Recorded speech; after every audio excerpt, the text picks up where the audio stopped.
The Platinum Blonde Man. There was no doubt in Matilda's mind that this latest display of foulness by her father deserved severe punishment, and as she sat eating her awful fried fish and fried chips and ignoring the television, her brain went to work on various possibilities. By the time she went up to bed, her mind was made up. The next morning, she got up early and went into the bathroom and locked the door. As we already know, Mrs. Wormwood's hair was dyed a brilliant platinum blonde, very much the same glistening silvery color as a female tightrope walker's tights in a circus. The big dyeing job was done twice a year at the hairdresser's, but every month or so in between, Mrs. Wormwood used to freshen it up by giving it a rinse in the wash basin with something called platinum blonde hair dye extra strong. This also served to dye the nasty brown hairs that kept growing from the roots underneath.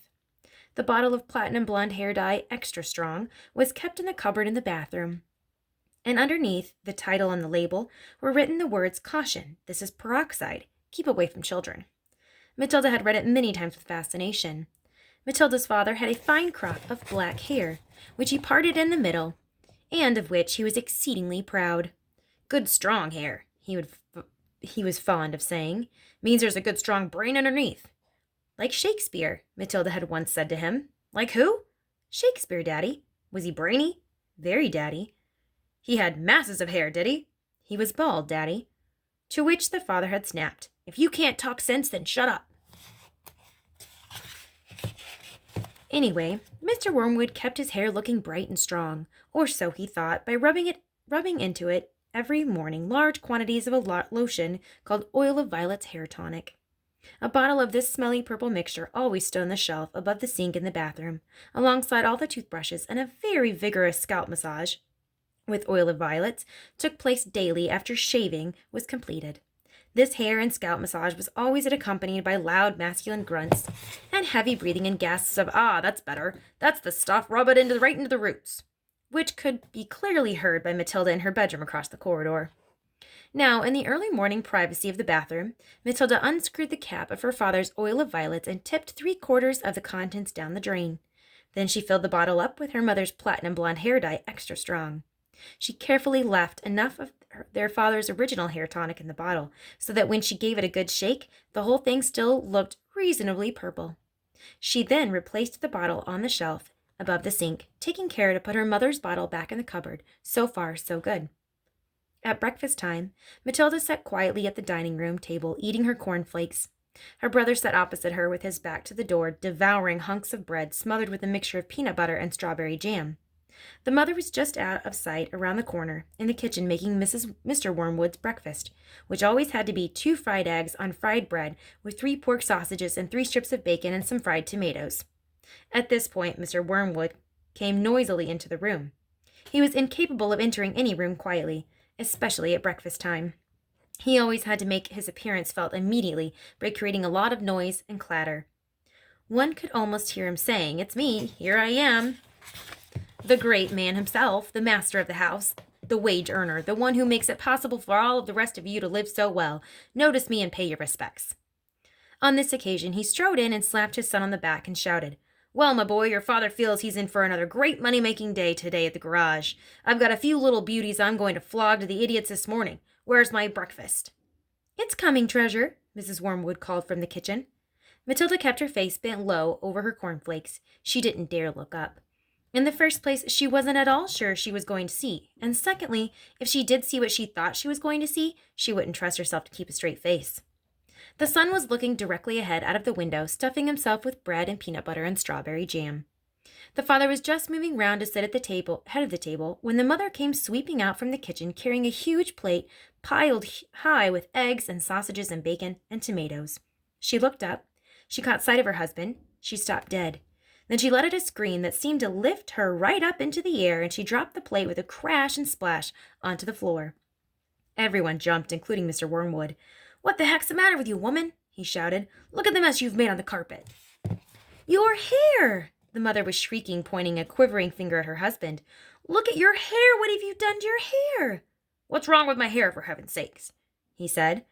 "Oh, my God, Dad, what have you done to your hair?" the son shouted. A splendid, noisy scene was building up nicely in the breakfast room. Matilda said nothing. She simply sat there admiring the wonderful effect of her own handiwork. Mr. Wormwood's fine crop of black hair was now a dirty silver, the color this time of a tightrope walker's tights that had not been washed for the entire circus season. You've dyed it, shrieked the mother. Why did you do it, you fool? It looks absolutely frightful. It looks horrendous. You look like a freak. What the blazes are you all talking about? The father yelled, putting both hands to his hair. I most certainly have not dyed it. What do you mean I've dyed it? What happened to you? Or what happened to it? Or is it some sort of a stupid joke? His face was turning pale green, the color of sour apples. You must have dyed it, Dad, the son said. It's the same color as Mom's, only much dirtier looking. Of course he dyed it, the mother cried. Can't change color all by itself. What on earth are you trying to do? Make yourself look handsome or something? You look like someone's grandmother gone wrong. Give me a mirror, the father shouted. Don't just stand there shrieking at me. Give me a mirror. The mother's handbag lay on a chair at the other end of the table. She opened the bag and got out a powder compact that had a small round mirror on the inside of the lid. She opened the compact and handed it to her husband. He grabbed it and held it before his face, and in doing so, it spilled most of the powder all over the front of his fancy tweed jacket. Be careful, shrieked the mother. Now look what you've done. That's my best Elizabeth Arden face powder. Oh my gosh, yelled the father, staring into the little mirror. What happened to me? I look terrible. I look just like you gone wrong. I can't go to the garage and sell cars like this. How did it happen? He stared around the room, first at the mother, then at the son, then at Matilda. How could it have happened? He yelled. I imagine, Daddy, Matilda said quietly, that you weren't looking very hard and you simply took Mummy's bottle of hair stuff off the shelf instead of your own. Of course that's what happened, the mother cried. Well, really, Harry, how stupid can you get? Why didn't you read the label before you started splashing the stuff all over you? Mine's terribly strong. I'm only meant to use 1 tablespoon of it in a whole basin of water, and you've gone and put it all over your head neat. It'll probably take all your hair off in the end. Is your scalp beginning to burn, dear? You mean I'm going to lose all my hair? The husband yelled. I think you will, the mother said. Peroxide is a very powerful chemical. It's what they put down the lavatory to disinfect the pan, only they give it another name. What are you saying? The husband cried. I'm not a lavatory pan. I don't want to be disinfected. Even diluted like I use it, the mother told him, it makes a good deal of my hair fall out, so goodness knows what's going to happen to you.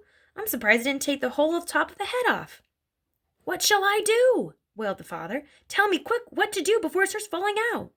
Matilda said, I'd give it a good wash, Dad, if I were you, with soap and water, but you'll have to hurry.